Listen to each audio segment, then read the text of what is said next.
Hey guys, in this video we're going to cover the absolute best Axiom settings.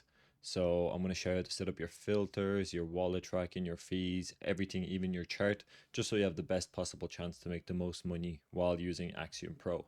So without further ado, let's get into it. So the first thing I want to cover is your filters. So in new pairs over here, I only trade protocols on pump.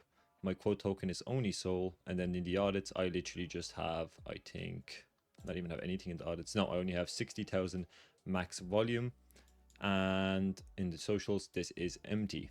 In final stretch I have min 0.5 global fees paid. This just gets rid of some of the scams, because when people are bundling their tokens, they're not going to get the same fees as a legit token, so 0.5 kind of filters that out. I have minimum market cap of 9,000 and max of 120,000. The 120,000 gets rid of also bundlers, because sometimes they bundle to like 150k, and if it's in the final stretch then it's obviously a scam. And then I have min volume of 7,000. Socials is also empty. I think for all mine the socials are empty. Yep. So in migrated we have only pro traders minimum 30 and holders 10. Just makes it so it filters out all the scams and we have more legit tokens. And in metrics we have minimum volume of 60,000, market cap of 15,000, and that's it. So those are the filters. Next I want to cover is just optimizing your chart the way you like it. So if you just come over here on the right, you can customize your theme. I'm using dusk, primary color is this, and you can put a custom font if you want, but that doesn't really matter.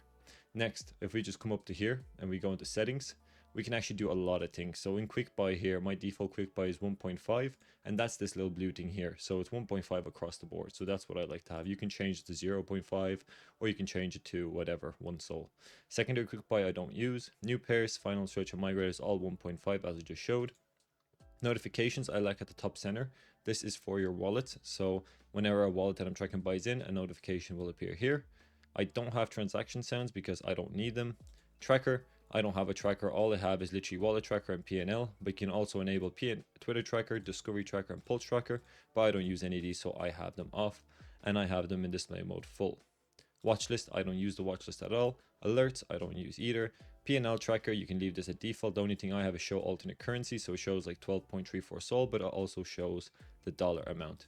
And then pair P&L I have as default. So next thing we can talk about here is the wallet manager. So these are all the wallets I track. I delete wallets that don't have activity over 1 month. So if this Dragon wallet gets over 1 month, I delete it, because more than likely if they stop trading for a month, they're not going to trade again. So the way you import it is basically you just paste it in here, and I'll have a link below on Google Drive, I believe, with all the wallets I track if you want to do. So just copy that off Google Drive and paste it in here, and then you're going to have your manager here of all the wallets that I track. And then if you just go to trades here, you can see that all the trades in real time. So you can see here that like Kev bought into this, and he'll also appear on the chart as well as a little love heart, because that's the emoji that's set up for it. So once you have your filter set up, your wallet tracker set up, then you're basically nearly ready to trade. So next thing we want to do is click into any of these tokens, and you can customize your chart. So the way I have it here is I don't like grid lines. So if you just right click anywhere on the chart here, click settings, you can see here you can change your symbol. So you can change this to whatever color you want, but I like it as green and red. Sometimes I trade with blue and white, but you can customize this. And then if you go to status line, you can take away all of the titles if you don't need it, stuff like that. So we can take away this title. Open market we don't need. Oh, that's overall high low close. Bar changes we don't need, and then the background we can leave the same. Scales we don't need to see any of this. Basically this just shows the last price. We don't need to see this. No overlapping is okay. And then canvas, this is where you can get rid of your grid lines. So if you look here, in some default places there's grid lines here, but I have it at 0 or 6%, so you can just have it all the way 0 here. And you can also change the background if you want, and change anything else here. So you want to make the chart that suits you. I like this chart because it's clean for me, so that's all I need to see. So then at the bottom just click OK, and that will save. Now next thing we want to do is I like to have here the trades table. So when you initially open Axiom, it's going to look like this, where your trades are here, but I like the trades panel to be here. If you have a big monitor, this is very helpful, because then we can look at holders, or let's say if you want to look at the order blocks, if you have limited, like a limit order, then it's easier because you can see the trades here. I have holders here, and I can monitor both at the same time, because when you open holders, it actually opens bubble maps as well. So you can see here, these are all the live trades coming in. You can see here that there's not much volume on this, but if we look here, you'll see all the trades coming in, so you can quickly see who's buying like 700 Sol, and then $700. Then you can also see if it's a fresh wallet, if it's an insider, and if it's a top holder or top 50 holder. And you can see here this is the way I like to trade.